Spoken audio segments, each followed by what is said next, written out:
بەڵام 500 ملیار دۆلارە کاتە دەستی ترەمپەوە.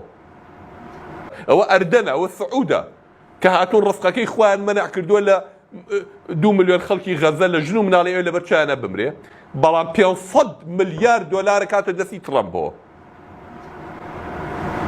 ئەو خۆی گەورە نییە کە ڕستەکە نادا. وەکو تۆ چۆن لە ماڵی خۆتا ڕستە هەیە و پارەی خۆتە هەیە، دزێک گێتە سەر و ئەوەی کە خوا داوی تێ لێ دەسەنەوە ئاوایە. ئەو پرسیارێک نییە کە هەر بکرێت.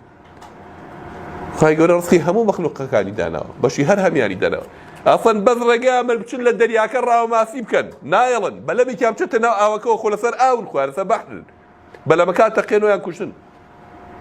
ئەو ڕزقەی کە دوو موسڵمانی وەکو تۆش بوێنێرێ کە مناڵەکانە چن وەریگرن و بە ناپاڵم لیانەدا ڕۆژی 70 سەیان لێ کوژێ کە وەستاون لە ڕیزا بۆ تۆزێ ئارد. بەمە بڵێ خوا بۆ ڕزقیان نایەت. خی گەورە ڕزقەکەی داوە.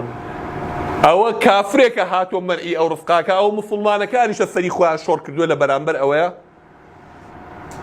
لەگەڵ کافرەکەیان دەستیان خستۆتە ناو دەستی یەکەوە برا موسڵمانەکانی خۆیان لە برسا مرێنن.